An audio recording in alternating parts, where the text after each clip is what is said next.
everybody, welcome to my channel. Happy Wednesday. I hope everybody's having a great week and everybody's doing well and staying safe. Today we'll discuss my favorite topic, Russia, of course. And there's a lot of announcements that happened today on December 30th. First and foremost, Putin signed new laws. The new laws are very interesting, and one of the laws is actually that former president will now have a lifetime senator seat in Russia. So that means when Putin decides to leave, which highly likely will happen in 2036 because Navalny's stories of Putin being sick with Parkinson's is not coming true for him, and clearly Putin is fine and will be running in next elections, which are slated for 2022. And the big elections are happening in 2021 as far as the Gosduma is concerned, and Moscow and Russia and regions. But nevertheless, this is one of the laws. Another law now, which he signed today, and I'm sure it's thanks to Navalny specifically, it will be crime to disclose the names and addresses of FBS officers.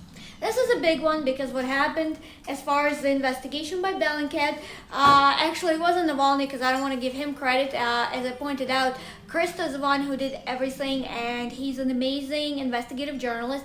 He is actually Bulgarian, but he's been involved in Bellingcat, and he did a lot of interesting work. I actually like reading about his work. I think he does an amazing stuff, even though I'm not 100% positive that as far as FSB officers that he actually disclosed actually poisoned Navalny. I'm sure they traveled, and even Kremlin admitted that Navalny was under surveillance, but at the same time I don't exactly specifically believe that part, but this video is not about that. So this is what the laws are. So now it will be a crime, it will be severely punishable by a prison term for releasing the addresses of FSB officers, and that including going to FSB officers' residences. So actually Lyubov Sobol, because that happened before he signed this into law today, clearly she got administered fine for going, etc., but that case is still ongoing. But nevertheless, so this is going to be one of them. There's also additional laws. There's quite a few that have been signed. Some of them are specifically pertaining to Russia. There's also some laws pertaining Russian sovereignty that have been signed before. Now they were amended a little bit more today, adding certain things, for example. And the best example I come up with, for example, Kuril Islands. And they've been disputed with Japan for some time now, even though it's territory of Russia. But nevertheless, let's say somebody decided to advocate for Japan to get back Kuril Islands from Russia. They'll actually get a prison term for it because now they're actually touching sovereignty and all the land surrounding Russia. That would be my simplest example. I'm sure there's others and other scenarios that this law will pertain to, but right now this is all I can give you as far as that. There's also another big news that came out. Navalny is under criminal investigation for fraud. And he's charged, well, he's not charged, I apologize for that. He's under investigation. The criminal case has been opened. There's witnesses involved, and thus far, the criminal case opened is under Russian statutes, which is actually Statute 159, Part 4. Part 4 is the most serious one, which usually involves the people of an organized group actually alluding to commit criminal acts as far as fraud and a large quantum of fraud. The fraud that they allege he actually committed, it's over 500 million rubles. So altogether, I would say about $7 million US, possibly more, but don't quote me on the numbers because number one, there's only certain information that's being released. Also, it depends on exchange rate with Russian ruble and US, and Russian ruble has been sliding for some time too. This is what I can give you.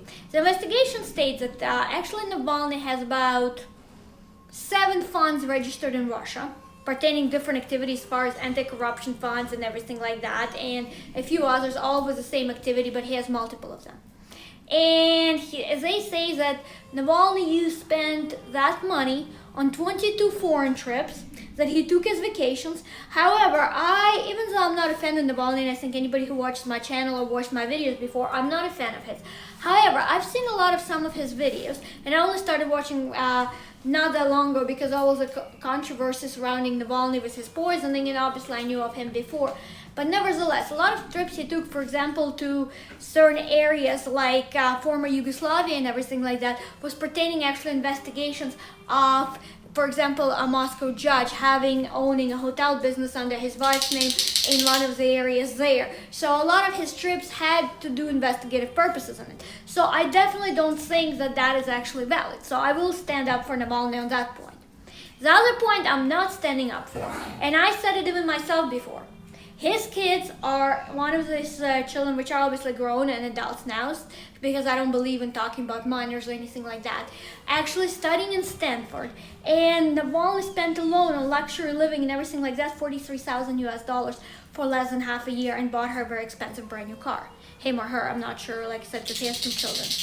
And this is what's disclosed as well. But I always question that, because when Navalny says he's fighting for the people and he's not as rich as anything, average Russian cannot send their child to live in US and pay international student fees and study in Stanford. And if you're so patriotic, and if you truly believe in Russia, your children would be studying in Russia and getting education. Surely he can't claim that Russian education system is biased. And actually, Russia has one of the best universities in a lot of topics. For example, if you're in IT field, if you're in physics, there's great, like, people who finish Bauman University, they can find jobs abroad, they're brilliant. There's brilliant education. And in US, obviously MIT, there's a lot of universities. Obviously, I'm not saying that the West doesn't have great, amazing Ivy League schools, but Russia does too, and that's to make it a fair point. And this is what I always questioned even before. How does his kids can get this expensive education if he's saying that he's a poor corruption fighter who has a small apartment in Merino area and he doesn't have much, but yet he does that. There's also an allegation one of his affiliates bought a very expensive property, paid euros in it in Luxembourg from those donated funds. And there's apparently witnesses to that. However, this is what I always have a bit of a conundrum with. Because I don't believe Russia to be honest, and I don't believe Russian government to be honest. Actually, I don't believe majority of governments being 100% honest. But with Russia especially, they do their propaganda and everything. So I'm not 100% sure until I see the facts, but I always question how Navalny always claimed to be poor, had very expensive vacations as well, not just for investigative purposes, and how his children studied in Ivy League schools, yet he's never registered as having any job except the corruption fighter. I have not ever seen on his resume ever having a job outside of that. And the only other question ponders family money, but then he's saying he's fighting for the poor. His father was very high up in the Ministry of Defense during Soviet era and right after the collapse as well. He also has a brother that I also have a lot of questions about that, because he doesn't mention his brother a lot, but his brother is right now in jail, in prison actually, serving 3.5-year sentence. And both him and Navalny were charged for the same crimes previously. Navalny got probation and his brother got 3.5 years of jail. So my question is, and this is what I have not heard much in the West, why is he not fighting for his brother in this case? Because clearly, and nobody can say that his brother had a criminal past before or anything like that. So why is he not mentioning his brother and his plight about being jailed and everything like that, but only talks about himself? So it kind of makes me wonder, how is it a family relation? You both were charged and one got stiff sentence, the other one didn't. How did the other one didn't get it, and how the sentencings worked out there? I have a lot of questions pertaining to that, because Navalny's brother, like I said, he doesn't have a criminal past. He doesn't have anything of the above. So it also made me wonder with those kind of comments. Outside of that, this is a scenario, and I would love to know everybody's opinions, what everybody thinks about Navalny's scenario, about new criminal investigation into Navalny's activities and fraud.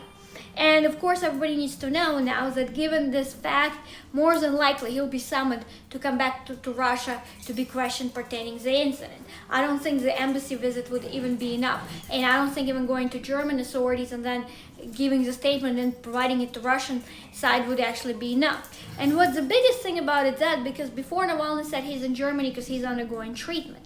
Now, given the publication in Lancet explaining how his poisoning happened, a lot of other facts, and it is very established publication, what happens now is they said that he's fully recovered now.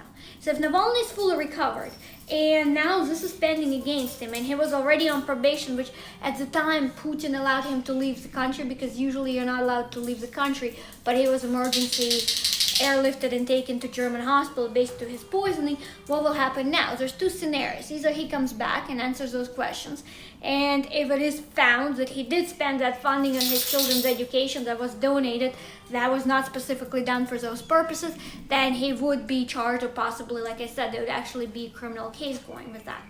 However, if he doesn't come back, Russia can issue a warrant, and then more than likely he would have to spend majority or the rest of his life in the West for a long period of time, which Navalny claims that he doesn't want to do because he always believed in Russia. So there's a lot of unknowns at this point with that. Do I support that investigation? As I pointed out before, I think the whole thing about certain things, yes, it's a concern that not all that money, but at the same time, people who were donating it, I don't know if there's witnesses. I don't know how it worked out because they said there's witnesses, but I'm not sure what kind of witnesses because obviously it's ongoing criminal investigation that all facts are not going to be released to general public. Nevertheless, I think anytime someone has exuberant funding that's didn't exactly work for a donation, it has to be specifically specified that the funding goes to his kids' Western education and lavish living and everything like that. But it's the same, like I said, because there are adults. That is why I'm bringing up, because like I said, I don't agree discussing minors. It doesn't matter what political side, doesn't matter what country. I think that is absolutely wrong. So this is all the information I have. If you have any additional information, please comment under my videos. Please click like, please subscribe to my channel. Please tell me what you agree or disagree with. Also, is there any particular topics about Russia anybody wants to discuss or hear further? Would always love to, because you know my channel has a lot of Russia in it, of course. And I hope everybody has a very good New Year's Eve. I hope everybody has a prosperous New Year. And thank you for watching, and have great the rest of your day. Thanks again.